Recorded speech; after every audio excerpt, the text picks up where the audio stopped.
So first of all, what are the conditions in which this expression holds true? The first condition is when this term entirely becomes 1. Because 1 raised to whatever power it is, we are going to get the value 1. So let's take that first condition. So from this, what we got is that x square minus 5x plus 4 equal to 0. And we changed it to equation. And now we can solve this equation to get the values of x. And what are the values of x?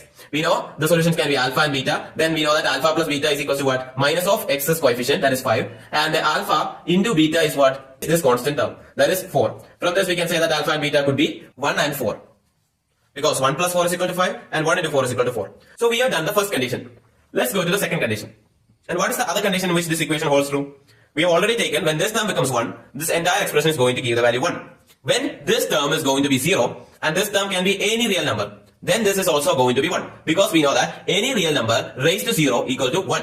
So this can be any real number and this has to be 0. So this has to be 0. That means x square plus 4x minus 60 has to be 0. Solve this equation and we'll be getting the solution. So the solutions are, we can say that alpha plus beta is equal to what? Minus of x's coefficient, and alpha beta is equal to what? Minus 60. So what we got is that the value of alpha and beta are 6 and minus 10, right? Because 6 into minus 10 is alpha beta minus 60, and 6 minus 10 is equals to minus 4. So that holds true. So the values of x are what? 6 and minus 10.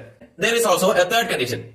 The third condition is that if this term is going to be minus 1 and this term can be an even number, because minus 1 raised to an even number is actually 1 and minus 1 raised to odd number is actually minus 1.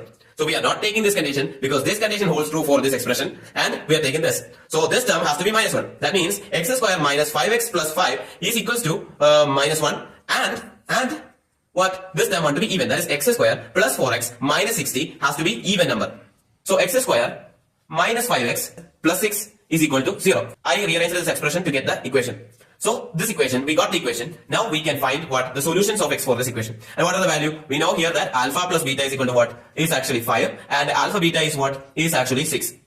2 and 3, right? Because when it is 2 and 3, 2 plus 3 is equal to 5. And 2 into 3 is equal to 6. So 2 and 3 are the solutions for this equation. So x is equals to 2 and 3. But we have to check whether this condition also satisfies, because there is an and. We want to make sure that this condition also satisfies. So x square minus 4x minus 60 has to be even. Put 2 and 3 here.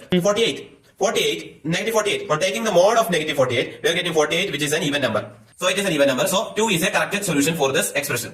Then let's check about 3. When there is 3, we'll be getting, which is 39. 39 is an odd number. 3 is not the solution for this expression. So what are the values of x? From this condition, we got the values of x to be 1 and 4. And from this, we got the expression, got the values of x to be 6 and minus 10. And from this, we know that it is 2, not 3. So these are the values of x. Now, the question is asking us to find the sum of the solutions to 3. So 3 is our answer. And that